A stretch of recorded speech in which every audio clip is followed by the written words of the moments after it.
Halo semuanya, kembali lagi bersama saya di channel ini.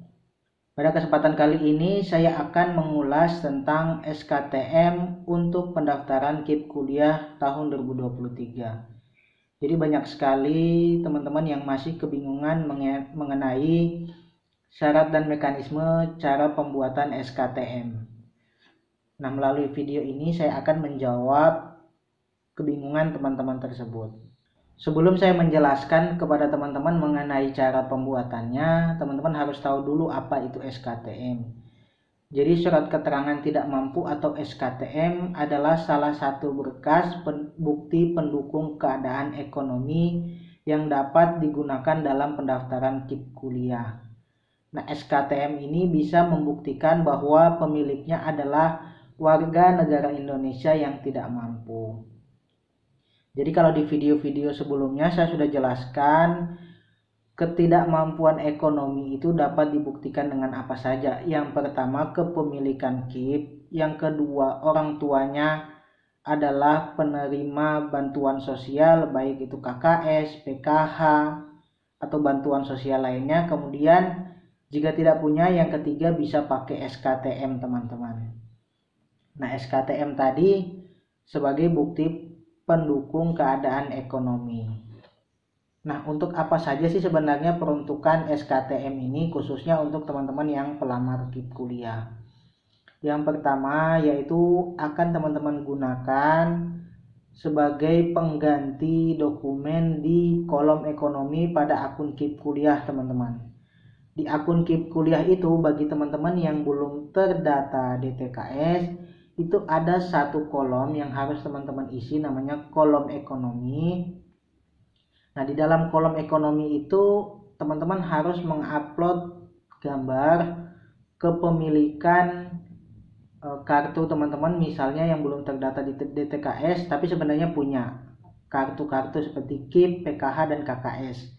Tapi jika teman-teman tidak punya, bisa teman-teman ganti dengan mengupload SKTM di kolom tersebut. Nah, sedangkan untuk teman-teman yang sudah terdata di DTKS itu tidak perlu lagi mengupload. Di video kemarin sudah saya jelaskan perbedaan antara akun yang sudah terdata DTKS dan belum terdata DTKS. Jika teman-teman masih bingung, bisa tonton di video ini atau bisa teman-teman klik di pojok kanan atas. Kemudian yang kedua yaitu dikumpul saat teman-teman mendaftar ulang ke kampus tujuan. Jadi teman-teman yang sudah dinyatakan diterima di salah satu kampus baik melalui SNBP, SNBT, atau Mandiri, nah teman-teman kan harus melakukan pendaftaran ulang. Biasanya kampus itu meminta dokumen SKTM sebagai salah satu dokumen yang dikumpulkan saat pendaftaran ulang. Nah, maksud dan tujuan kampus untuk mengumpulkan dokumen SKTM itu ya sebagai dokumen untuk menguatkan bahwa benar teman-teman adalah berasal dari keluarga yang tidak mampu. Itu ya teman-teman, jadi jangan bingung lagi dokumen SKTM ini untuk apa. Jadi jangan ada pertanyaan lagi seperti itu karena sudah saya jelaskan di video ini. Harapannya ya teman-teman paham peruntukan dokumen ini. Nah, kemudian untuk masa berlaku teman-teman. Masa berlaku dokumen SKTM ini yaitu umumnya 3 bulan, namun ada juga yang sampai 6 bulan tergantung daerahnya. Jadi secara umum itu 3 sampai 6 bulan teman-teman. Jadi untuk teman-teman yang masih bertanya, Kak, SKTM saya yang tahun 2022 kemarin apakah masih bisa digunakan? Jawabannya tidak teman-teman, sebaiknya gunakan yang terbaru. Karena nanti pengurusan SKTM ini juga tidak terlalu sulit seperti pengurusan DTKS. Jadi teman-teman silahkan minta ke desa atau kelurahan setempat. Nah, untuk syarat pengurusannya itu apa saja? Yaitu yang pertama fotokopi KTP teman-teman. Jadi kalau teman-teman yang belum punya KTP ya pakai surat keterangan dari Dukcapil bisa. Kemudian yang kedua yaitu foto kartu keluarga. Jadi kartu keluarga udah pasti punya lah ya. Kemudian yang ketiga yaitu KTP orang tua. Nah, untuk KTP orang tua ini ayah ibu. Ada juga yang keempat yaitu surat pengantar dari RT atau RW. Nanti diberikan kepada kelurahan. Itu biasanya ada kelurahan yang mensyaratkan harus punya surat pengantar dulu dari RT dan RW, karena yang tahu kondisi teman-teman itu kan biasanya RT RW. Nah, ini biasanya untuk yang di kota karena penduduknya banyak sehingga RT RW-nya aktif. Tapi ada juga yang di desa, misal dari dusun, seperti itu. Kemudian yang kelima yaitu syarat lainnya yang diberlakukan di masing-masing daerah. Misalnya harus terdata di DTKS. Jadi sudah banyak sekarang daerah-daerah yang tidak mudah mengeluarkan SKTM karena SKTM ini takutnya disalahgunakan. Jadi mereka hanya akan mengeluarkan SKTM apabila teman-teman terdata di DTKS.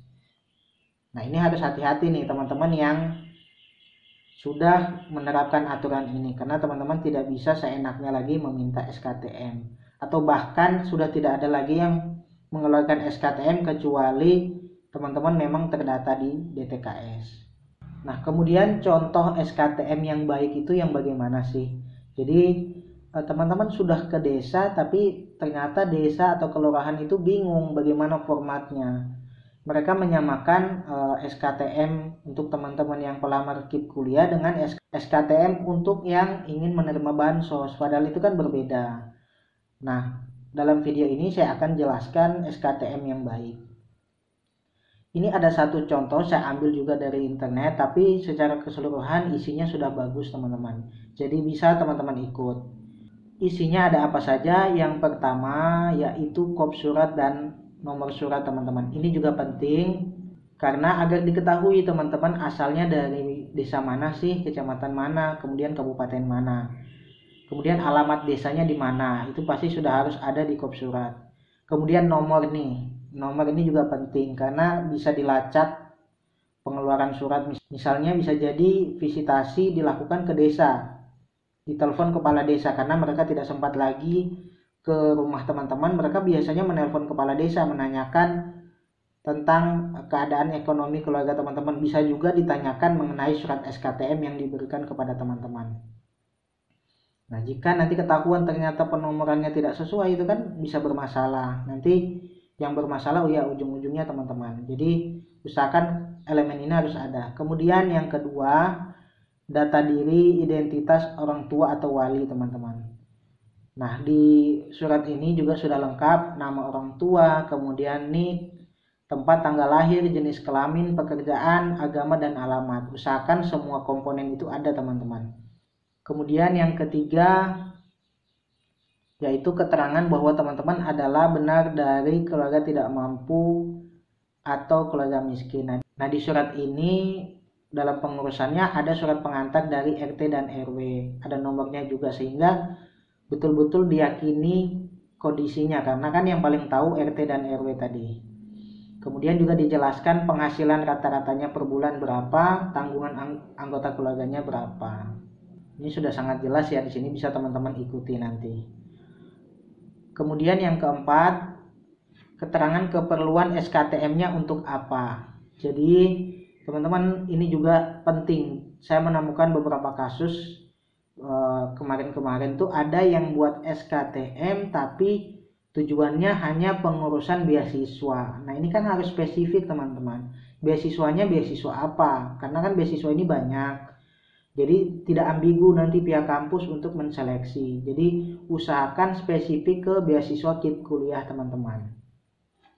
Jadi saya ingatkan lagi, spesifik ke beasiswa KIP kuliah. Surat keterangan ini dibuat untuk persyaratan beasiswa KIP kuliah.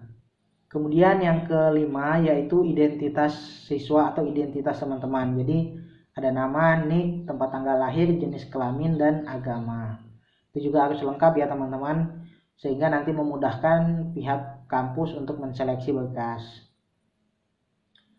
Kemudian yang keenam yaitu tahun pembuatan SKTM teman-teman. Sudah saya sampaikan di awal, SKTM itu berlakunya hanya 3-6 bulan. Jadi teman-teman usahakan gunakan SKTM terbaru atau masih rentang waktu itu bisa.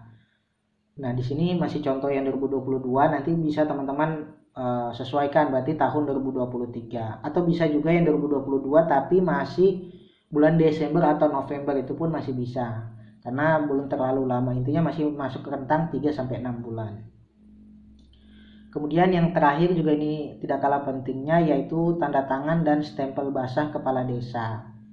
Ada juga misalnya kepala desanya tidak ada, bisa pakai sekdes, atau di contoh ini pakai kepala seksi kesejahteraan sosial, karena yang membidangi kesejahteraan sosial itu bisa juga, sehingga nanti intinya ada cap basah dari desa dan ada tanda tangannya.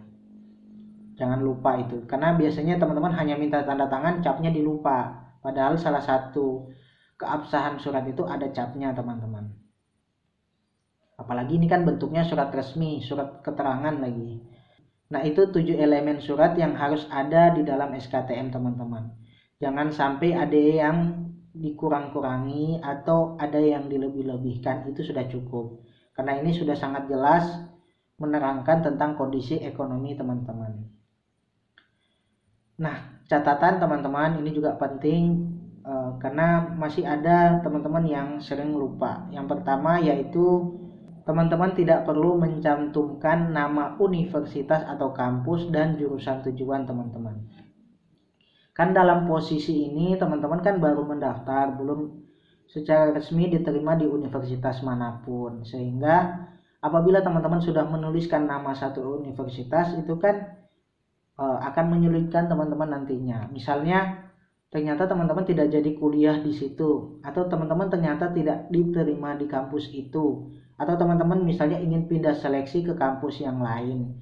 Nah, tentu teman-teman harus membuat SKTM lagi. Nah, pembuatan SKTM tadi kan memang gampang, tapi kan sebenarnya juga butuh usaha ya teman-teman, menghubungi pihak desa atau teman-teman menunggu kepala desa misalnya. Ketika nanti teman-teman datang lagi, takutnya malah pihak desanya yang risih atau terganggu dengan kedatangan teman-teman yang terus-menerus meminta surat SKTM. Jadi cukup satu saja teman-teman, bisa teman-teman gunakan ke kampus manapun yang ingin teman-teman tuju. Kemudian ini juga ada beberapa case yang terjadi, pihak desa atau kelurahan tidak mau membuatkan SKTM. Nah, kalau kasusnya seperti ini, bisa jadi yang pertama desa menganggap teman-teman sudah layak atau mampu. Kemudian yang kedua karena ketidaktahuan pihak desa. Nah, ini yang perlu kita sikapi dengan pihak desa itu kan pasti orang-orang yang sudah dewasa ya. Mungkin mereka melihat kita yang baru umur 17 tahun, kemudian kita menjelaskan kurang lengkap dan jelas, pasti mereka juga bingung. Nggak apa-apa sih kalau teman-teman sudah mampu menjelaskan. Tapi ketika seperti itu, saran saya teman-teman datang lagi bersama orang tua, terserah mau ayah, mau ibu, atau keduanya lebih baik, kemudian datang. Komunikasikan dengan orang tua untuk menyampaikan ke pihak desa. Biasanya kalau sesama orang dewasa yang bicara pasti akan mudah diterima oleh pihak desa. Nah, itu sedikit catatan dari saya teman-teman, karena beberapa tahun terakhir ini saya mengalami ini. Ada beberapa teman-teman yang saya bantu dalam pengurusan KIP kuliah, tapi mereka ternyata dalam pembuatan SKTM terkendala. Mudah-mudahan kendala-kendala ini bisa teman-teman atasi ya nantinya. Nah, mungkin sekian teman-teman video penjelasan dari saya. Semoga penjelasan ini bermanfaat untuk teman-teman. Demikian, jangan lupa like, comment, share, dan subscribe.